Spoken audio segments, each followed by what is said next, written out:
शुभम करोति मंगलम। प्रभु श्री राम की कृपा आप सभी पर बनी रहे। मैं रूपाली श्रीवास्तव आप सभी का हार्दिक स्वागत करती हूँ, अभिनंदन करती हूँ मेरे YouTube channel astro solution point और रूपाली श्रीवास्तव में। कैसे हैं आप सभी? आशा करती हूँ कि आप सभी सुखी होंगे और जीवन में निरंतर आगे बढ़ने का प्रयास कर रहे होंगे। आज हम जिस विषय पर चर्चा करने वाले हैं वो है जो 10 दिशाएं होती हैं वास्तु में, उसमें हर दिशा का एक प्रतिनिधि ग्रह होता है और उस दिशा का प्रभाव उस ग्रह पर पड़ता है।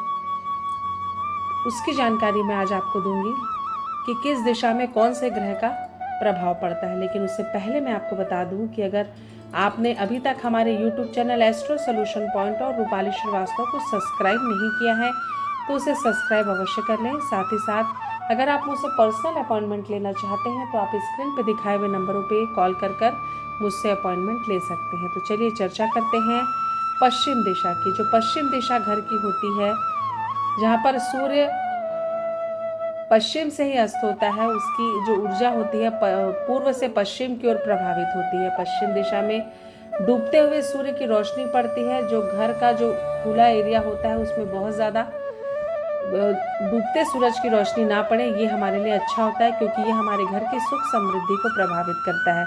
पश्चिम दिशा में घर का मुख्य दरवाजा नहीं होना चाहिए। अगर वास्तु का प्लाट आपका इस प्रकार का है कि घर का मुख्य द्वार पश्चिम में खुलता है तो उसके दोनों तरफ आपको छायादार घने वृक्ष लगा देना चाहिए ताकि जो क्षय ऊर्जा है सूर्य की वो आपके घर पर डायरेक्ट ना पड़े। साथ ही साथ पश्चिम दिशा में अगर आपकी खिड़की लगाई हो तो उनका आकार पूर्व दिशा वाली जो खिड़कियां आपने लगाई है उससे छोटा होना चाहिए। जो भी व्यक्ति पश्चिम दिशा में जिसका बेडरूम रहता है वो हस्बैंड वाइफ के बीच में ट्यूनिंग नहीं रहती, उनके जीवन में स्थायित्व नहीं रहता और उनके जीवन में आजीविका के साधन बार बार बदलते हैं। साथ ही साथ हस्बैंड वाइफ लंबे समय तक साथ नहीं रह पाते। इसके अलावा पश्चिम दिशा में किचन बनाने से धन का अधिक खर्च होता है। पश्चिम दिशा में पूजा कक्ष मेडिटेशन रूम बनाने से घर का जो मुखिया होता है बहुत ज़्यादा स्वार्थी होता है।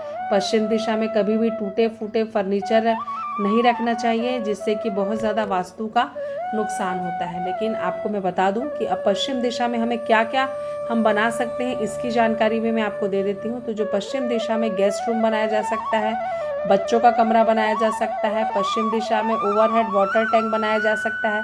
पश्चिम दिशा की दीवारों पर वायलेट या ग्रे जैसे डार्क रंग करना चाहिए। इस दिशा के ग्रह शनि ग्रह को सूट करती है। पश्चिम दिशा में घर का स्लोप नहीं होना चाहिए।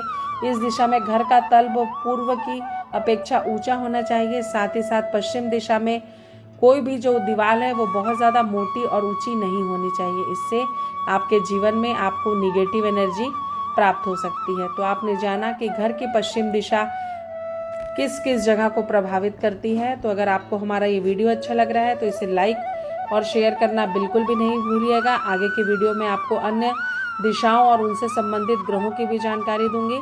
और अगर आप मुझसे पर्सनल अपॉइंटमेंट चाहते हैं तो आप स्क्रीन पर दिखाए हुए नंबरों पे कॉल कर मुझसे पर्सनल अपॉइंटमेंट ले सकते हैं।